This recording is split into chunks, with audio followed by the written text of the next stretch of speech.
Today's episode is taken from a live call inside of my signature program, F the Scale. If you want to know more about F the Scale and how once you get your little mitts on it, you're going to finally start losing weight, just head on over to kyliepax.com/F the Scale or hit the link in the show notes. I 100% believe that each one of you here inside of the membership will get to where you want to go with your weight. That's not in question as far as I'm concerned. Anybody that's in here sexy, smart, sexy, savvy, and switched on enough to get to where you want to go. The question isn't for me, will you get there? The question is, how long is it going to fucking take? Because the point of FTS is to help expedite the journey. The entire point is to get you from A to Z quicker, easier, faster, without the drama, without the trauma, without the 2 steps forward and 100 billion steps back. All of that is so fucking unnecessary that is what FTS is all about. I struggled so badly my entire life with my weight, my self-belief, my self-concept, my beliefs about what I could achieve, what I couldn't achieve, what was possible for me, what I was smart enough to do, what I was educated enough to do. And I certainly didn't believe that I had any say really in how I could control myself around food. I just thought I was messed up, and that's just how it is. Like, I have a sweet tooth. My whole family has a sweet tooth. Everybody, every single one of us, myself, my beautiful mama, who's not with us anymore, my dad, my brother, even my brother's husband at the moment. Like, I say at the moment because they're in the middle of a divorce. But he's a crazy sweet tooth. So yeah, I really do understand, like, for those of you that are struggling, which is what today's question is about, for those of you that are struggling, for those of you who have struggled for years, for anyone who feels like I'm never going to be able to move past this, I don't know, I don't understand what's wrong with me. Today's question is going to cover all of it. So, hi, Kylie, I'm struggling with staying consistent with the eating codes inside of FTS. Despite my strong desire to lose the 30 kilos, can you silence your dings and stuff? Thanks, baby. Okay. Despite my strong desire to lose the 30 kilos I put on after my pregnancy several years ago, I find myself self-sabotaging each day. I know what to do.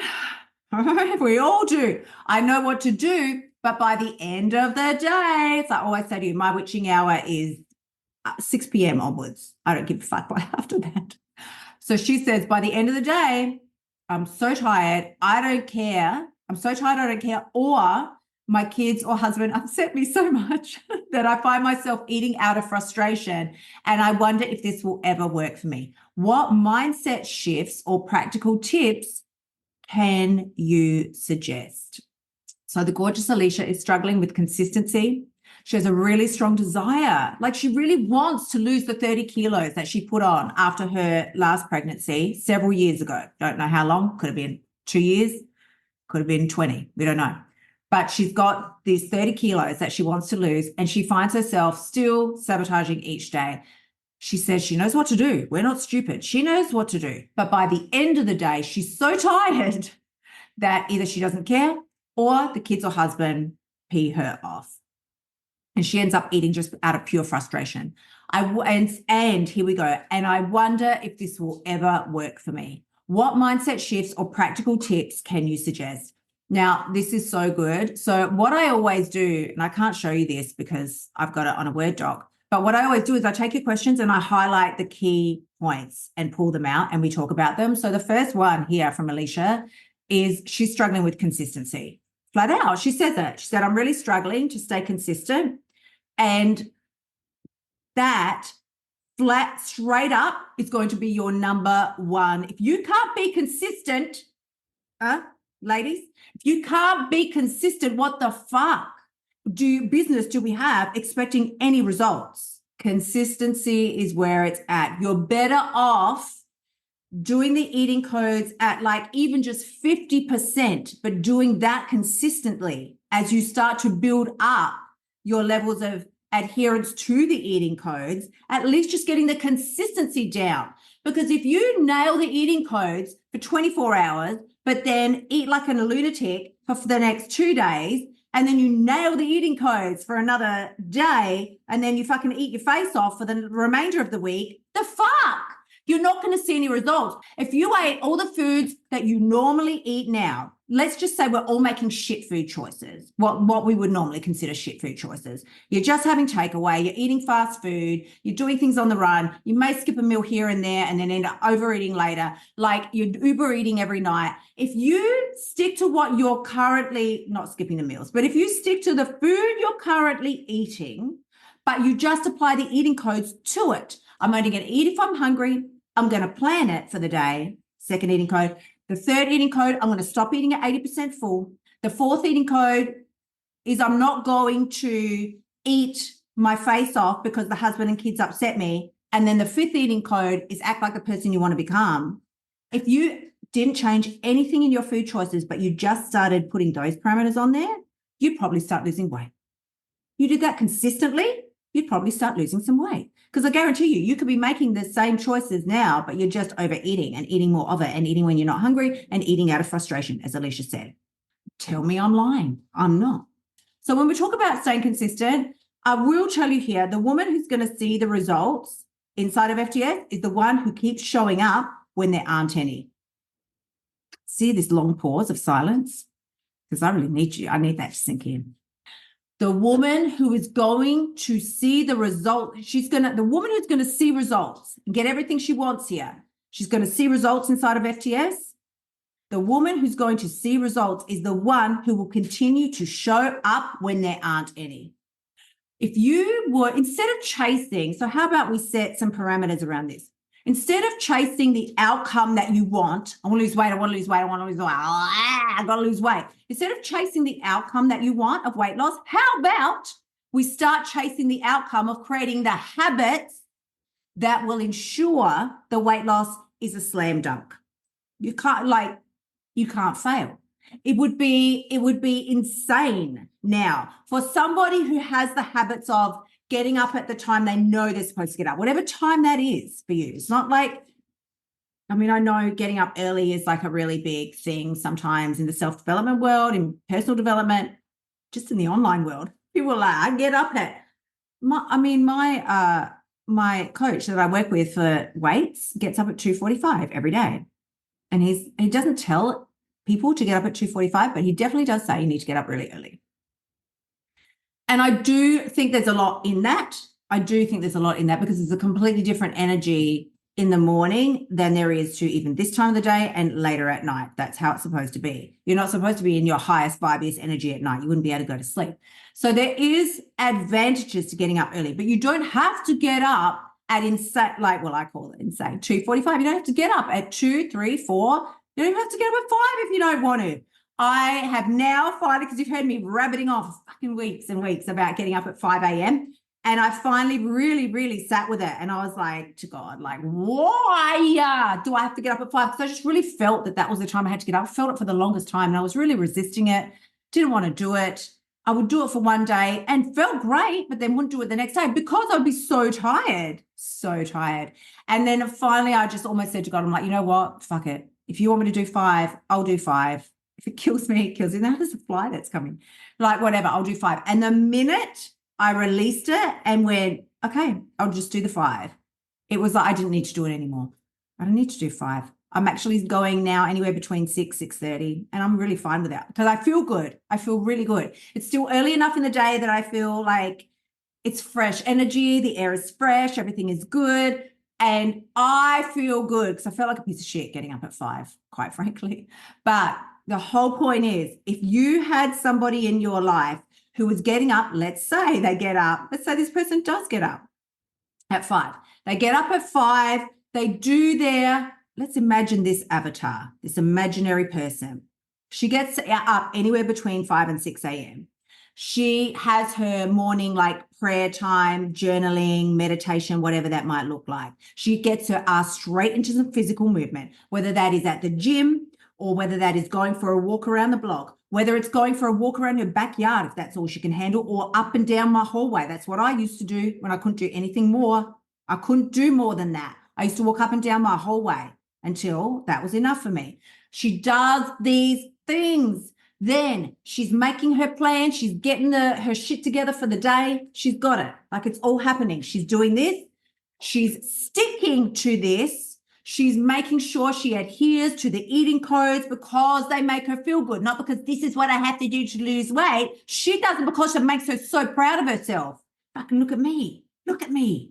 Like a person who gets those sorts of habits into their life and switches their self-talk from I'm a piece of shit. I'm so pissed off with my husband and my kids. This is never going to work for me. Why am I even bothering? I might as well eat. Shifts her self-talk from that. Shifts it from that to I'm a fucking powerhouse. What can come against me now? I've been up since 5 or 6 a.m. I've been up since 5:30 this morning, and I fucking nailed everything on my planet today. And I'm on fire. Oh my God. I've been doing this. I've done my journaling. Like as if I'm going to let something small over here, like the fly that just flew in. This is what it's like. The fly that just flew in from outside, buzzed around my head for a second, and now it's gone. As if you would let that disturb you. Imagine if this is what we do. And please, you got to see this in a bigger picture sense. This is why my masterclasses take so long sometimes. So I really go off on tangents. I had a whole thing here. This might end up going over 2 weeks. Okay. This is what we do. This is what Alicia's doing right now. She's fucking crushing her life. She's got her shit together. She's doing incredible. She knows exactly what she wants, and she's got the tools to make it happen. She's got the resources at her fingertips. She's got the mindset. Everything's on lock. And then in comes a little fly. Like this. Annoys her for 1 second, whatever it may be. Husband, kids, life events, people bringing in the donuts that you didn't expect to work. Fly. Like this, a fucking annoying fly. It's there for all of 2.1 seconds. But instead of us going, oh, no, not today, fly. Oh, no, thanks. No. This is what you're all doing. A fly. Oh, my God. And you spend the whole rest of the day and all your energy and all the rest of the week. People go, what are you doing? You're like, there was a fly 4 days ago. But it's not this. It's you eating. What are you doing? Something pissed me off 4 days ago. Something a little bit annoying happened 4 days ago. Still eating over it. Get a fucking grip, people. It's a fly. All those annoying little idiosyncrasies in our life, the things that happen that we didn't expect, it's a fly. It's a fly. It buzzes in, it buzzes out. It's nothing. Nothing. But to get your flies back, shut that. I love that. I wish I had some here now. Fly spray. Like somebody comes in, Alicia, you really shouldn't. Shut that bitch up. Like that. That's how we're going to roll from now on. Alicia, I really need you to get these documents to me by 4, otherwise I'm like, no problem. I'll do it. That's fine. I'll get it done. Mom, why haven't you got the Cool. I'm a fucking zone, man. Like, I'll get the shit done. Don't you worry about it. But I've got my to make sure that I stay on track the whole time.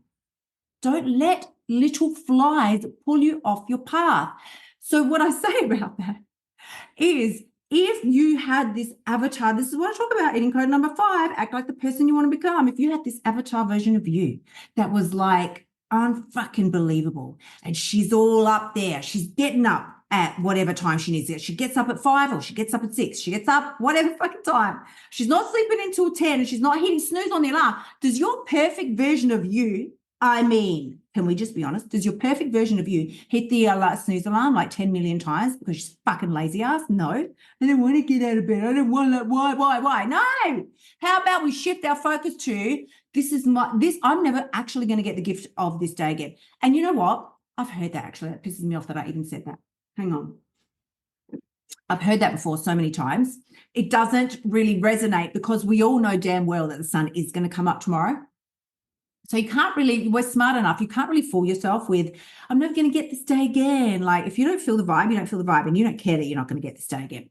But let me tell you this. I stumbled across this on Instagram a few days ago.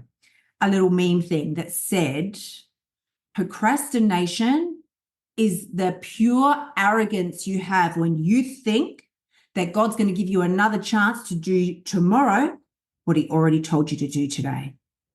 And I said, my life has never been the same since. Sis, put that one in your notes on your phone and run with it. So if you had these habits, if you had these fire fucking habits, there is no way that you could look at a person who had those habits on lock and for them not to get the body and the life and all the wins that would come with those habits would be impossible. It would be absurd. It's like stepping in shit and thinking you're not going to smell. It's like winning the race, but somehow you don't get the first prize, but you just won. But of course, it makes sense. So it would also make sense. There's no way. It's just a law. There's no way that if you're doing these points, bang, bang, bang, bang, bang, you got your fucking flies back. Shut this. The annoying little flies, they don't bother you no more. It's done. And you are nailing and crushing everything over here. There's no way you can't win. There's no way you can't win. It would be impossible not to win. This is what I mean. Thank you so much for tuning in. Remember to shimmy your butt over to kyliepax.com and sign up for one of my programs so you can start losing your weight now. You'll also find helpful notes and resources in my past podcasts that will help you lose the weight without all the BS drama. I will see you next week.